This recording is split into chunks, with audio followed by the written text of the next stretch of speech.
coming soon. I've never watched that. My That's gonna parents be said that Cartoon Network would melt my brain. Ah. Yeah. No.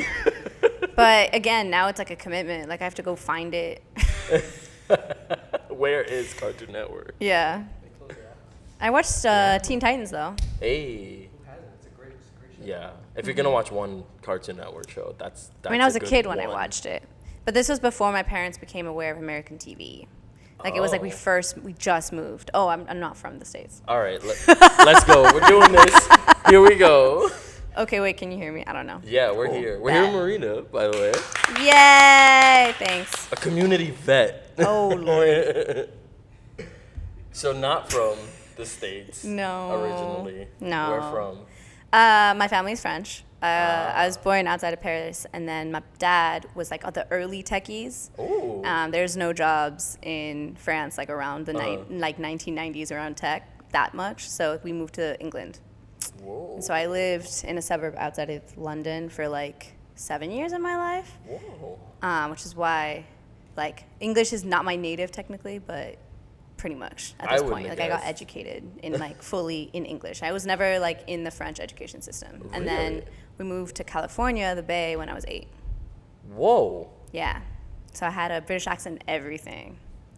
Wow. So England for about 7 or 8 years, and then 7 the years. Bay, and then Yeah. how long in the Bay? Till I was 18, so 10 years, like a decade. So you spent most Of my I life. guess to this point, yeah. Yeah, still. Yeah. Yeah. The Bay Area is still where I say I'm from. Yeah. Yeah. That's home.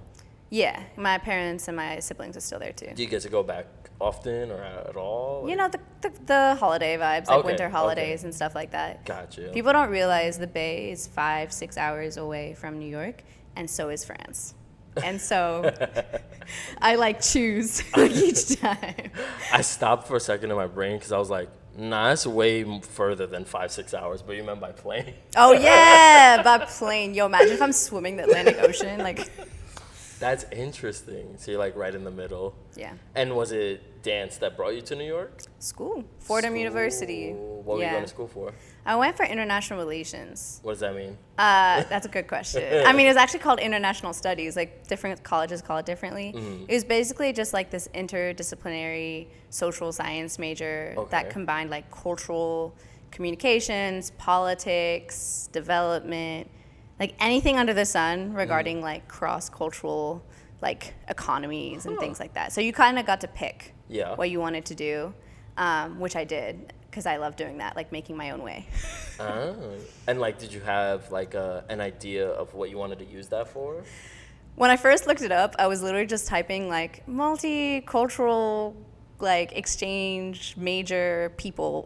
Like I just remember looking up random stuff because at the time I thought I wanted to be like this kind of badass making like negotiations between companies in different countries. Okay.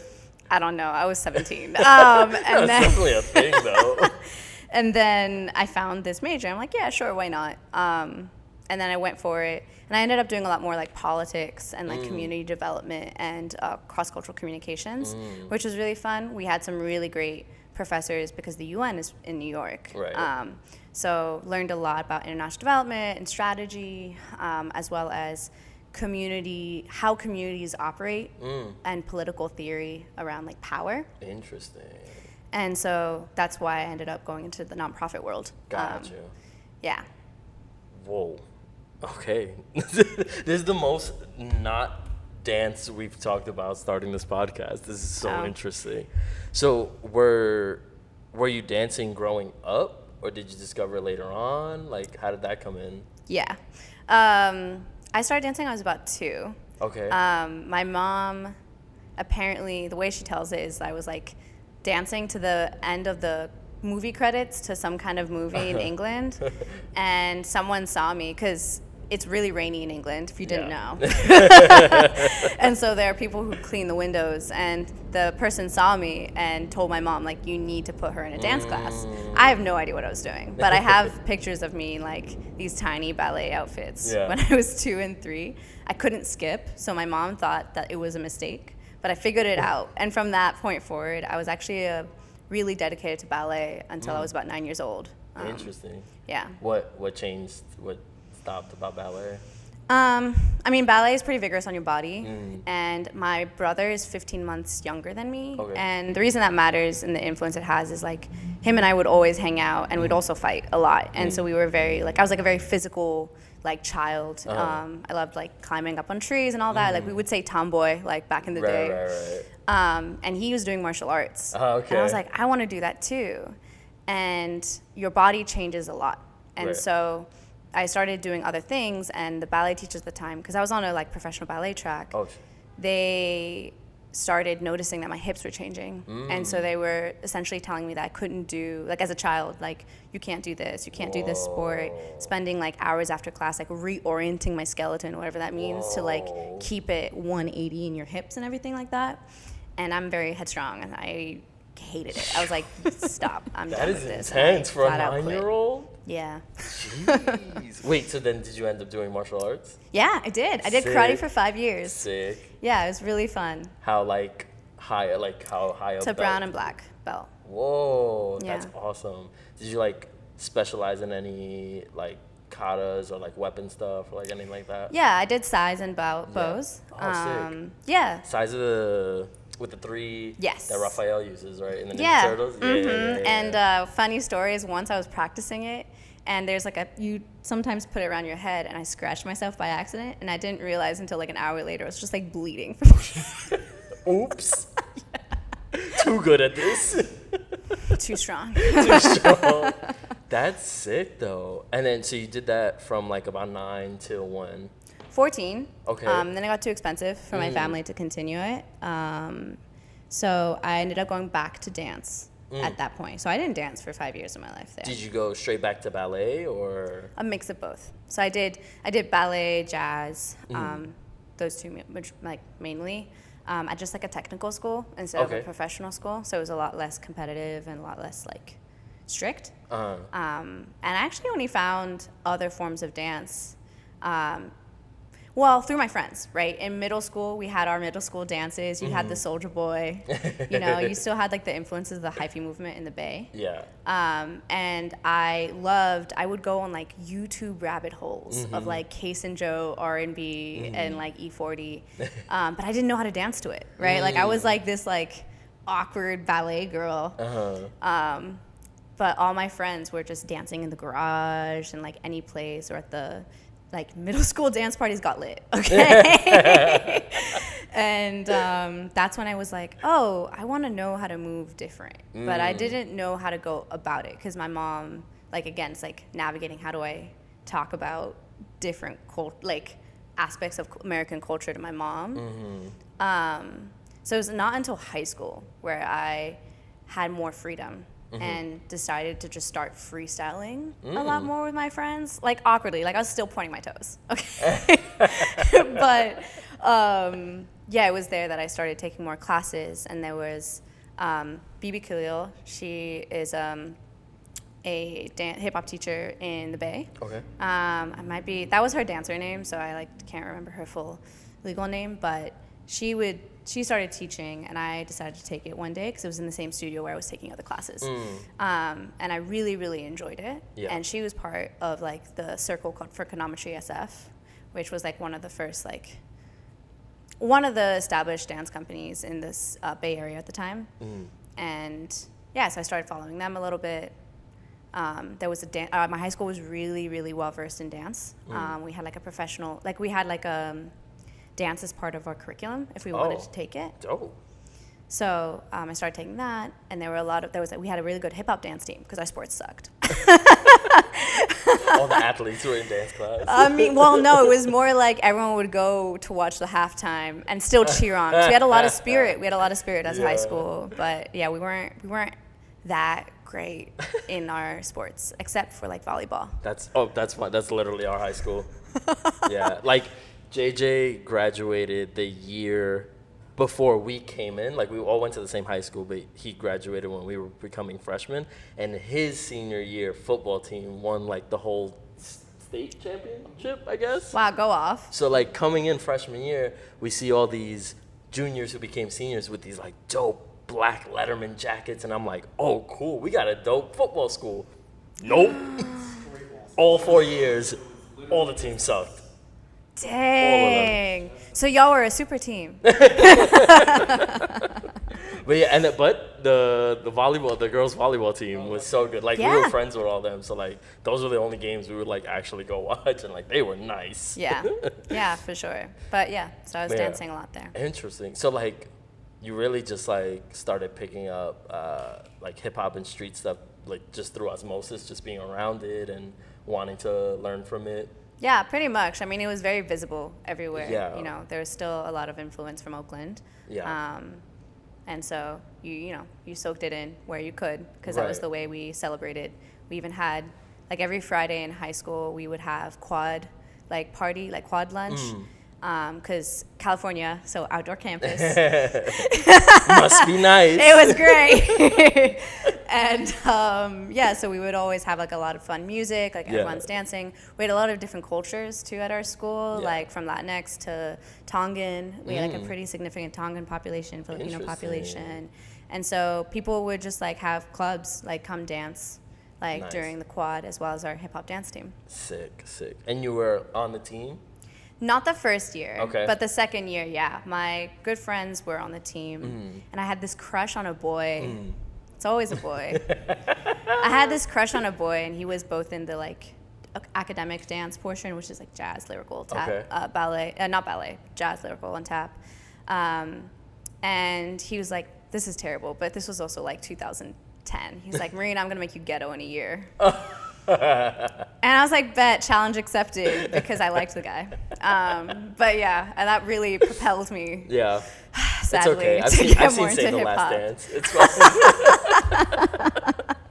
But yeah. Oh, no, that's cool though. Like, so, because you mentioned you started basically by like freestyling and like doing it with your friends and stuff.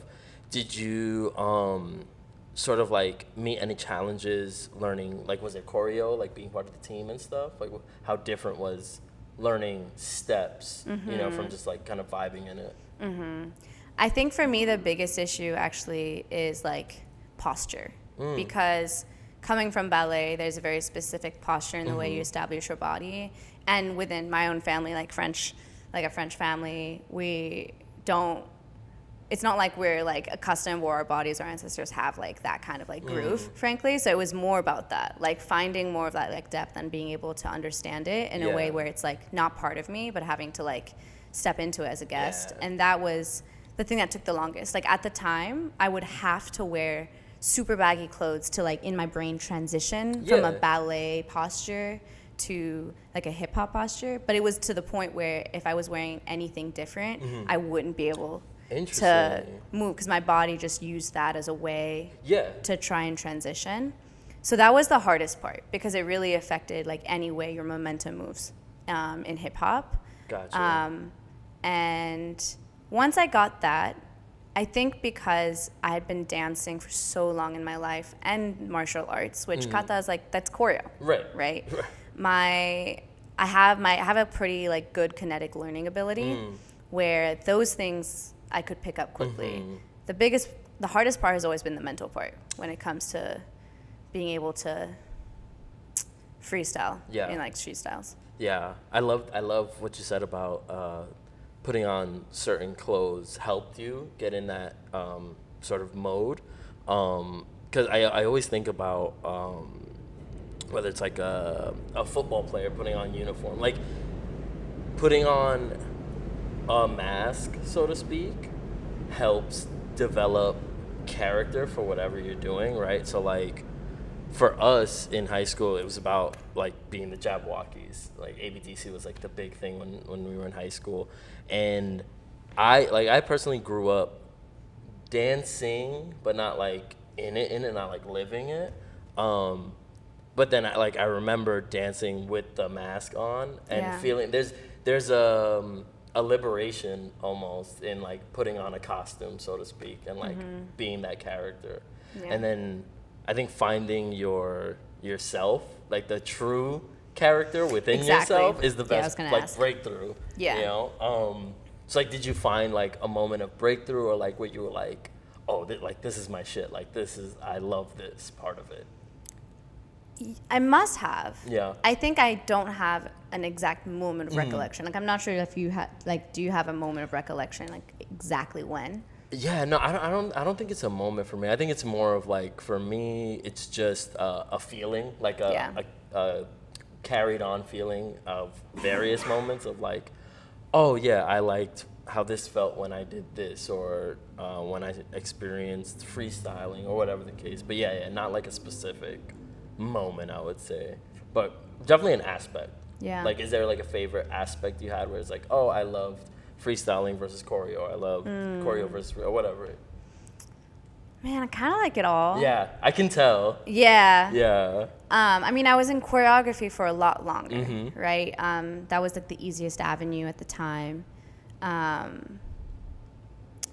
And it's easy because I was always a performer, like since I was a child. So choreography, in a way, you can kind of tune out having to be like super vulnerable within yourself, and you can just step in and be like, okay, I'm learning here. Yeah. Like, I'm just doing this thing, and sometimes I can go on autopilot with choreography, and then choose which character I want to be for the day based on what they give, and just go for it. Yeah. So that was like it was very comfortable. And I think it was freestyle that was really hard because, again, for me, it's always been a huge mental game of being able to show up and be authentic and true to yourself while also navigating feelings of, are people going to accept me? Like, are they going to think I'm whack? Are they... like, does this make, like, every moment I felt like was a risk of whether people decided I could continue there or like leave or start at zero. And I think that was, I mean, there's some truth to that, but there's also a lot of my own fear to that. Right. That was the hardest part, actually, for any kind of freestyle. I still feel it today, but it's a lot less prevalent. Yeah. No, I definitely get that. Like, I have that same thing where it's more of the story that I'm telling myself than the reactions I'm actually getting. But and that's why I said I can tell, because I noticed that. So like I said, like, we actually met through choreo. Yeah. But then, like, I had seen you probably either perform in like a prelude but definitely team based. I know that for sure. But then, especially with Bodega opening up, I started to see you like around at the sessions and stuff like that. So I'm like, oh yeah, like, you kind of dabble in like a little bit of all the aspects of dance. That's why, like, I'm really curious what your sort of like focus is on, or like if you even have, because it's totally fine to just be like, yeah, let's do this, or like do a little bit of that. I guess let's take it back to coming to New York. Yeah. Because since you came here for school, how did dance get incorporated here? Yeah, I mean, I kind of chose New York for dance. Like, I Okay. chose the school based on its proximity to dance resources. So I think for me, when I was a child and I decided, you know what, I don't want to be a professional ballerina, I think, and the way my mom reacted in years after that, I think somewhere in my brain I had shut off the possibility of being a professional dancer. Like, I was just like, this is not for me, doesn't work, and I never revisited it. I don't know why, I just blocked it out of my brain. And so but I always was like, dance, I have to dance. Like, even my like college admissions essay had something to do with like my emotions and dancing as a way to like figuring out a path when I feel really frustrated. And was very involved in my school with the dance team, and even the youth team for Funkonometry was Funksters. Like, I was the captain one year and things like that.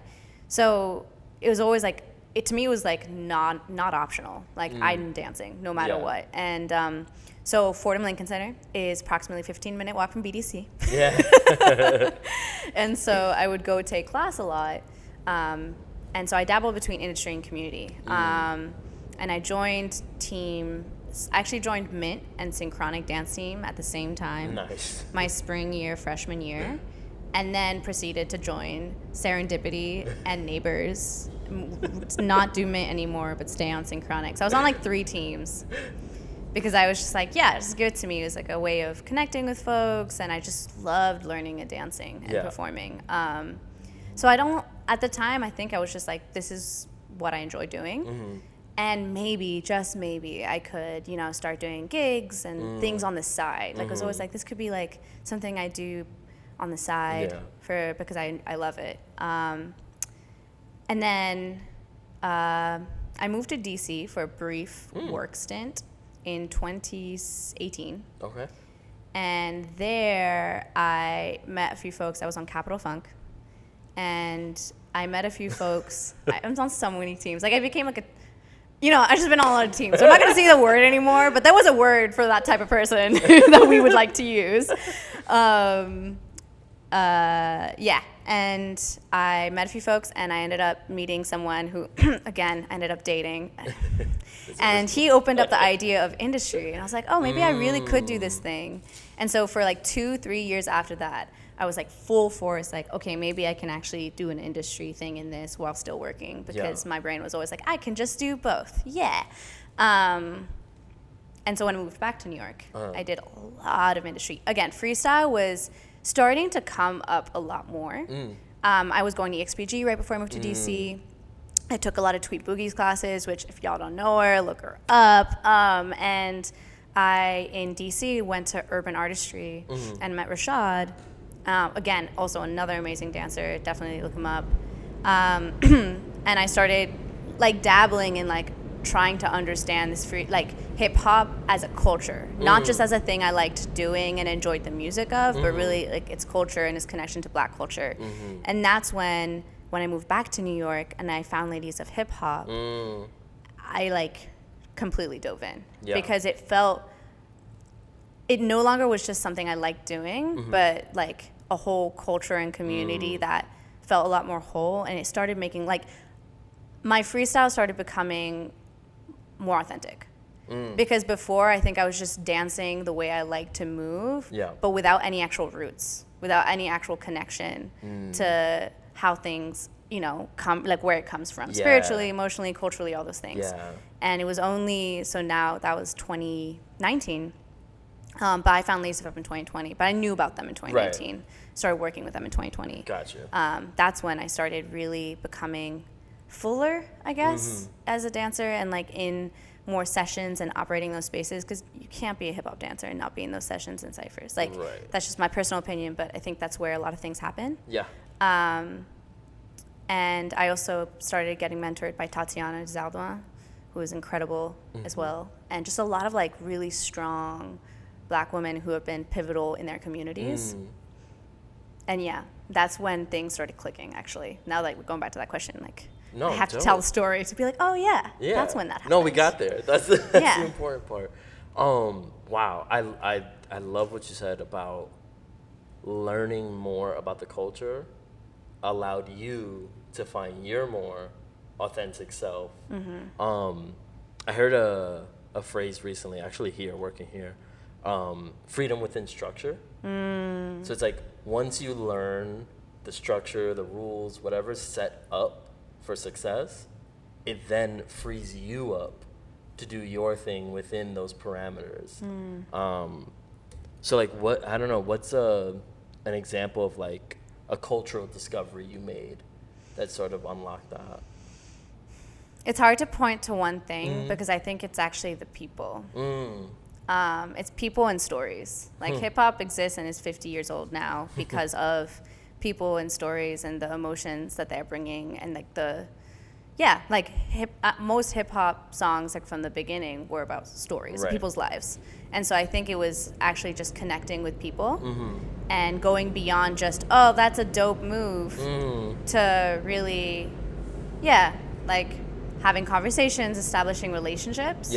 And that's when, and like experiencing together. And those spaces where, for me, that fed a lot of, like, I think I have more of an intuitive understanding to like how this is, like I hear this, and how this feels, and people being really patient with me too, because as a guest, it's like, you're navigating like, how can I be here and learn, but also people are embracing like hip hop culture, like people are embracing so many folks, and yeah, I think that's one of the, I don't know, I guess like funny things about hip hop culture, where like aesthetically it can come off very aggressive, but internally it's very open and loving, especially more, and this is obviously leaning more towards like the dance community specifically, right. But yeah, I mean, just taking like the most like infant form of hip hop dance was like breaking, right? Like it just looks intimidating as fuck. Like it's athletic as hell. Like there's, battles. Like last night, we were at Behind the Groove. Oh, nice. Rockin' Quick's event. And there's a lot of breaking culture there. Yeah. And it was so dope. At one point, like I think maybe one or two people just started getting into I think it's called a Brooklyn Rock. It's like part of Top Rock that's like going at each other. Gotcha. And it started with like 2 people, and then 4 people, and then like 8 people. And I was like, yo, and you could just feel the energy like catching. And again, from an outsider's perspective, it looks like are they about to fight? You know what I mean? Like, but knowing the intention, knowing the emotion behind it, helps you enjoy it more.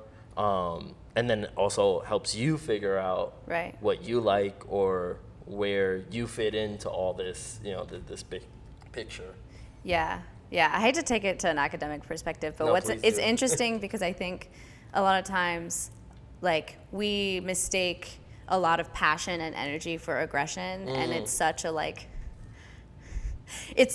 white dominant white supremacist cultural thing where like the idea is to like hold this like very like steady front, gotta like have this like very like what is professional, but to the point where when a lot of emotion occurs, people are like, I don't know how to navigate this, like what does this mean? And it's just interesting because I agree, like once you're like in this like understanding and like in friendship and relationship with folks in that culture, you're like, oh, this is like, you're so energized, in a way, and it's so much more nuanced than just like 100% all the time. Yeah, like you said, it's passion. Like it's just different expressions of passion. Oh my god, and that's what makes it great. And I feel like that's one of the things people need to be educated on more, is like the emotion behind the movement. I mean, that's decolonization right there for you. That'd be nice. Yeah, damn. So, okay, since you brought it up, I was gonna try to wait till later to talk about it, but so the Ladies Hip Hop Fest just happened. I'm sad I didn't go, but it was on my birthday, so had other things going on. That makes sense. Did you enjoy your birthday? Sorry. Yeah, it was great. It was super chill. Like probably the most chill birthday I've ever had, which was perfect. But yeah, so you started working with the company in 2020? 2020. How did you approach them? Did they approach you? What sort of position did you take within the company? Like, what's that like? Yeah. So as a nonprofit organization, Ladies of Hip Hop, the founder, Michelle McPhee, she also used to work with another nonprofit org around the area. And at the time in 2019, I was just trying to find spaces to volunteer in. And so I was volunteering for this other organization, and they just told me to be at this like outdoor festival somewhere, or not festival, but an like open streets type of vibe event in Harlem. And I'm like, okay, I'll show up, I'll help table and do whatever they need me to do. So I show up, and there, who is operating the event for this organization is Michelle McPhee and like Beastie or Tomokar, like they're there working the event. And so I'm, getting to know them, just like working the event. And that's when I first met Michelle. And after that, I've always just been like, what do you need me to do? And I'll do it type of person, I'm very, I guess it's like resourceful. Like I'll find ways to help fill in gaps just because working in the nonprofit space, I understand a lot of a lot of work Yeah. ends up being like Ingenuity multiple based. hats. Like, what can I do? And when January 2020 came, the other organization was going through some changes. But I was there to help through that transition. And Michelle, I don't know, I think she just saw what I was doing and just reached out. Like, I remember it was like January 2020, and I just finished writing all my goals for what I wanted that year. I was like, I want to work with Ladies of Hip Hop. And then Michelle texts me or calls me. I'm like in California at home, and she goes, hey, I would love for you to work with Ladies of Hip Hop. Yo. And I'm like, easiest, answer in my life. Immediately. Yeah, I'm like, yes. And so that's when I started just working with her. And I don't think I had really a title at the time. It was just kind of like, how can I help? Right. Because Ladies of Hip Hop is an amazing organization. And it's really, Michelle has been powering that organization with a lot of community support, like during events and things. But she's been powering that organization for almost 20 years now. And so at the time, it was like maybe 17 years. Yeah, 16 years. And yeah, so I was helping put together the festival in 2020, and the pandemic hit. And we had to switch around, and we started doing digital things. And I don't know, I think just my increasing involvement, like with Ladies of Hip Hop outside of my 9 to 5, just led to me wanting to do more, and Michelle being like, hey, like, would you like to, help in a more official capacity? And so my title, nonprofit, again, the title is a title. It's not really applicable to what we actually all do, but it's program director. But now today I help a lot with the operations. I've helped lead and facilitate our training company. And I just help with production of the festival and anything in between when it comes to nonprofits. And I help run the studio as well that we have in Queens. Dope. That's awesome. And that power manifestation is so real. Sometimes you just gotta put it out there, and so that way it can come back to you. Yeah, God really saw me there. He's like, yep. You gotta declare it. He wants to hear you say it first. That's awesome though. So let's get into the festival itself. So it's what, like 5 days, 4 or 5 days? Now long? it is, yes. Now it is. Now it's 5. Yeah, this one was like I was watching throughout the week, just keeping updated with it. I was like, yo, this is big in like a good way. Like, so there's workshops, classes, panels, like Q&A type panels, and then the sort of big showcase and battle weekend. Yeah, and the added day, which is now making it 5, is we did like summer school, which is like hip hop summer school. It was more of like an education day. So recognizing how a lot of institutions are now trying to incorporate hip hop into that curriculum or into different spaces that go beyond where hip hop has previously been for so long. There's a lot of conversation around that. And so Michelle thought it was important to have, a day where people could just come and listen to a lot of incredible, professors in the way, like Latasha Barnes and Aisha Upchurch, really like talking about what it means when hip hop comes into those spaces. That's dope. That's a really good like update to what's going on now. And then there's a like Ladies of Hip Hop has its own space, right? Is it a studio or? Yeah, it's a studio. So it's a partnership with Snipes. Right. It's a studio in Long Island City. Okay. You can find it on Google Maps. And we do largely a space for rehearsals and our programming, and as well as other events. So it's like largely rental based outside of like a lot of Ladies of Hip Hop Dance Company rehearsals, Ladies in Training, Snipes events and things like that. Yeah, and like the rentals are open, like anybody can rent it. That's awesome. Yeah, we're on Pier Space and from our website directly.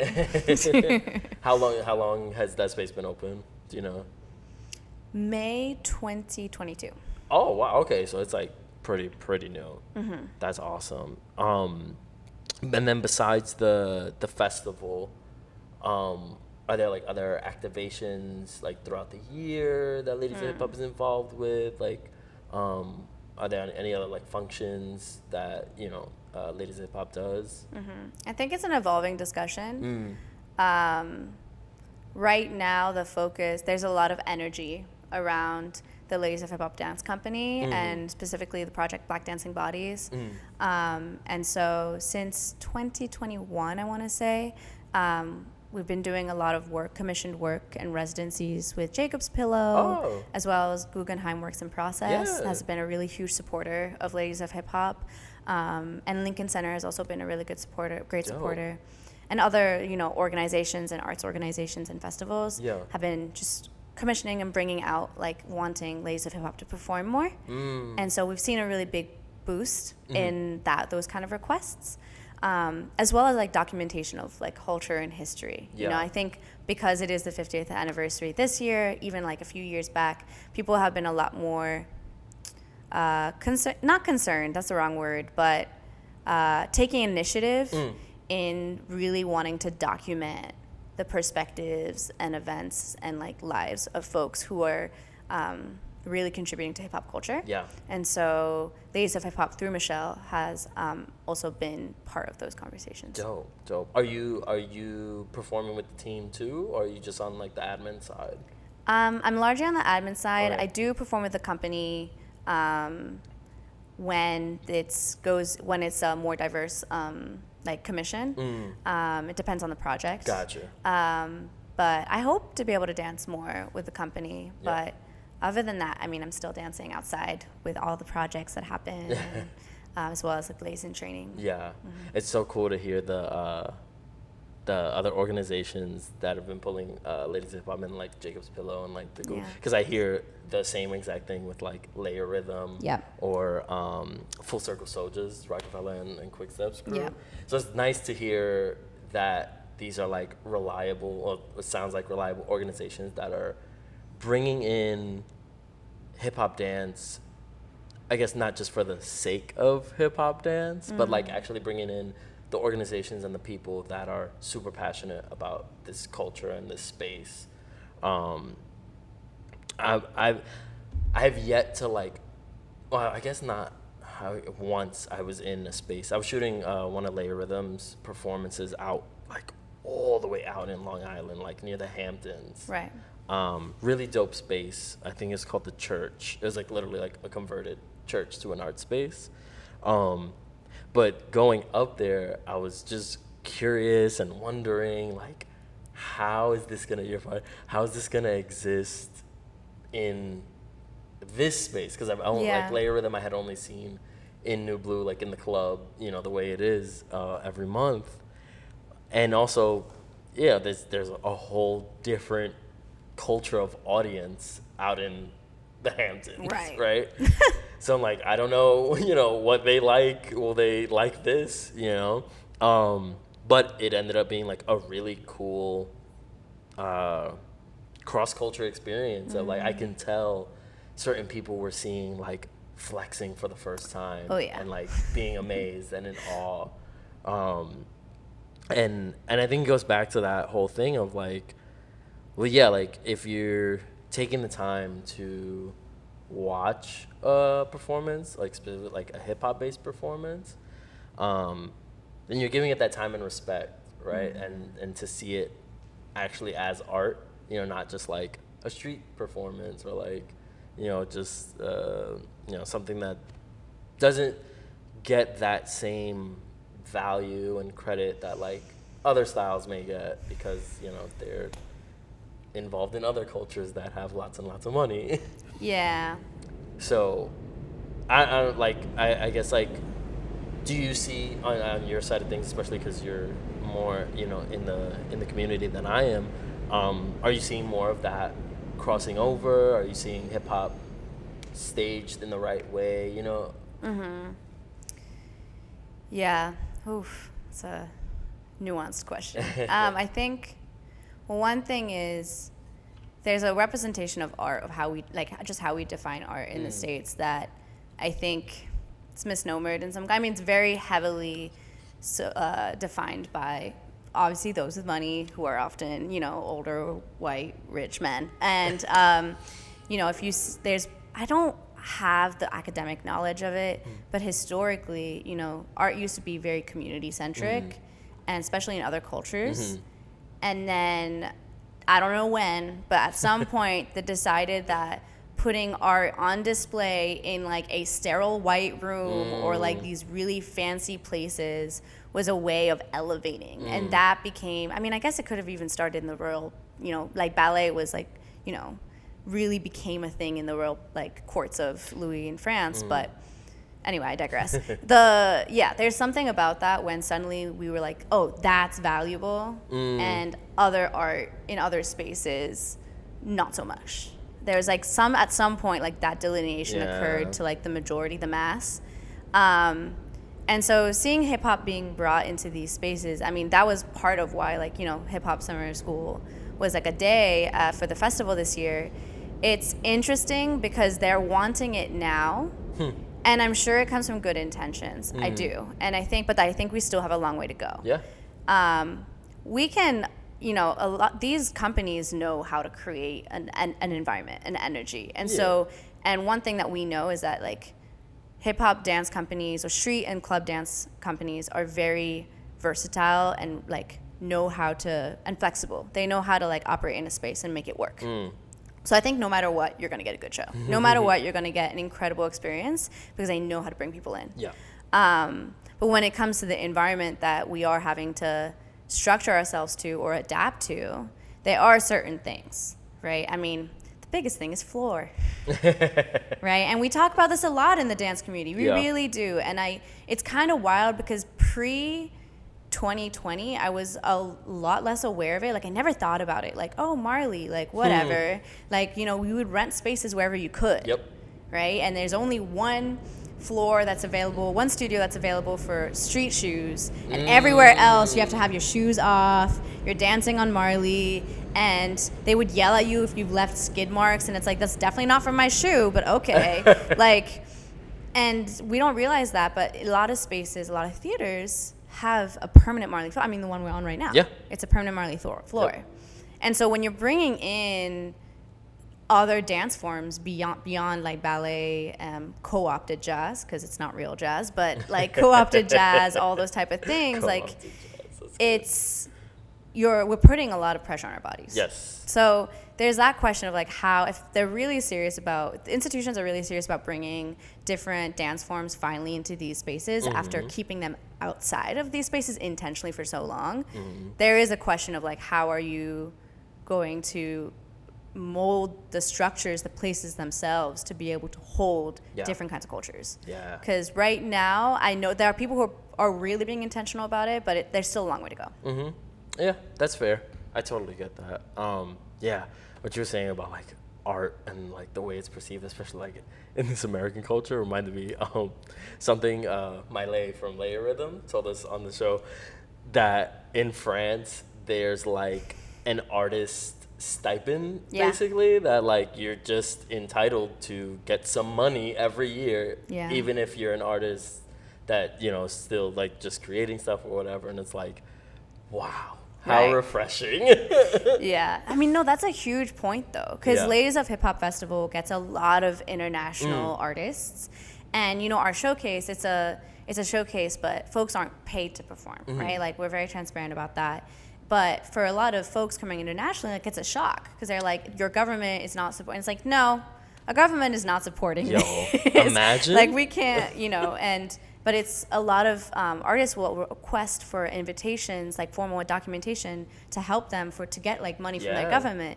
But I'm like, wow, like the fact that that's an option for you, it's just like bewildering and amazing. Blew my mind when I was like that's a real thing, like now, today in 2023.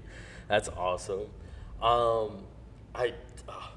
like kind of sad we're gonna like wrap up a little bit here, but like just crunched for time. Of course, I see the glances. Yeah. I'm like, as an organizer myself, I understand. But yeah, no. Just wanna end on like where do you kind of see yourself going with dance? Are there tangent goals? Is it just kind of you just letting the path lead you? Where do you see yourself going with dance? Yeah, I think, I'm going to continue just dancing and taking, where I can connect with folks, I will.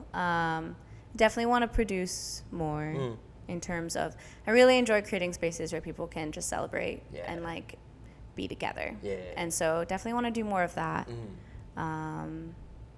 Yeah, just I think I'm just becoming more intentional on spending time, like true time with folks, and enjoying like just dance. Then like I have this specific goal that I need to reach at this time. Dope. Yeah. Love it. It honestly makes a lot of sense. Like, I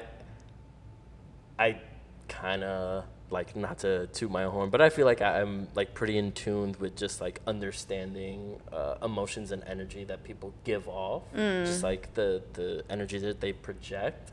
So it's nice to like sit here, talk with you, and confirm all the energy that I've already felt about you. It's like, yeah, I can tell you, multifaceted, a lot of respect, especially for the culture, and just like that openness to want to just enjoy the things that you're passionate about. Yeah. And that's awesome. That's awesome. This is awesome. Thank you for doing this. Thanks for having me. Yeah. I was so shocked and honored. I was No, like, wow, no. thanks. Like, you've been on the list for a minute. Yeah. It's cool that y'all are doing this. Respect. Yeah, we're trying. If you want anyone to reach out to you, follow you, feel free to plug anything that's coming up, anywhere they can find you. I mean, I'll plug Ladies of Hip Hop first. Yes, camera. I mean, at Ladies of Hip Hop on Instagram, ladiesofhiphop.com on the website. Our Instagram is the best place for you to get all the info regarding Ladies of Hip Hop particularly. If you want to follow me as a human, at Marina Pocket on Instagram. Pocket is not my last name, as many people actually think. It is not. And yeah, I'll post things I'll be up to. Performing a few times, I think, for this summer, but stay tuned. Cool. Thank you. Thanks, Marina. Yeah. Marina. Peace, y'all.